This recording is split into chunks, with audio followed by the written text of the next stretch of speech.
What's up guys, it's Smith here from GamersHeroes.com and taking a quick guide for you in Starfield, especially for those of you that are just joining for launch, on the best skills you can choose at the start of the game. Now Bethesda games are usually completely dominated by persuasion and those kind of skills, and while they're useful in this one, they're not as powerful, so there's a lot more freedom with how you want to build your character to start with. So real quick, I'm just going to go over some very much basic stuff here.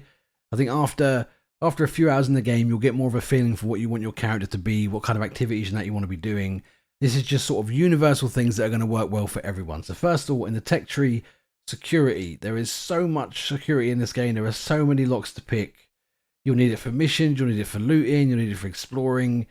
Everyone's going to need this. And the way the skills work in this game is after you obtain the skill, you then have to perform certain objectives to get to the next level as well as a skill point. So you can see right now, I have to pick 30 locks to upgrade my security. So the earlier you get those skills, the quicker you're going to be able to level them up as you go. So security is definitely one on the list.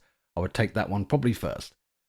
Next up, you have piloting. Now, piloting determines how many ships you can pilot, like the quality. So you can see here, you get Class B and Class C ships. Now, again, this is something you can level up very, very early. If you go to the UC building in the Mars District on New Atlantis, you can do a flight simulation there, and you can just keep doing it to level this up. This allows you to buy, steal, or build much stronger ships, which allows you to explore bigger areas, travel further distances, and carry more stuff. So I wouldn't prioritize this one too early. I'd get the first level for sure, then do the UC mission so you can get it leveled up, and then just sort of see what you want to do from there going forward.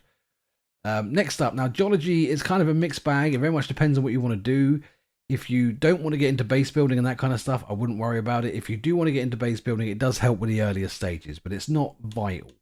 It's very much the same here with the surveying.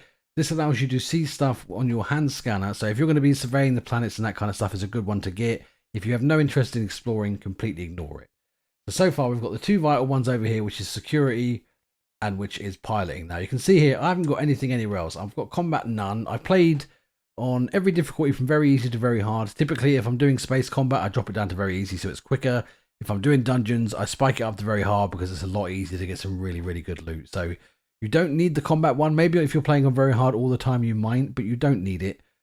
Coming over here to the social ones, these are where it starts to get a little bit better. The commerce does help. You sell stuff at a real crappy exchange rate in this one, so leveling this up again early will allow you to make more money as you're progressing. It all depends on your longevity of the game. You know, if you're only going to play 10, 20 hours and call it a day, commerce isn't very good, but otherwise it's pretty sweet. Gastronomy is rubbish. The cooking in this game is absolutely rubbish. Pickpocketing's okay. It's kind of an alternative to a lot of things. You can use pickpocketing to sort of bypass missions and that kind of stuff. It's not required. Same thing with persuasion. You can persuade without the skill. It's just a bit harder. And then you have the negotiation stuff and that kind of thing. So pretty much for the early days, what I would focus on, you want to get your stealth stuff. This allows you to stealth. You can't stealth without it. So grab stealth.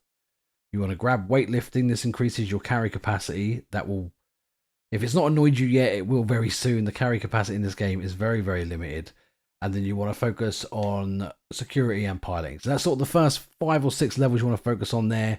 And then I might make another video on sort of intermediate stuff here in a little bit. So guys, nice and quick, nice and easy. Get what you need to get back to the game. If we helped you out today, do like, subscribe. I do appreciate it. And I'll see you in the next one. Take care now.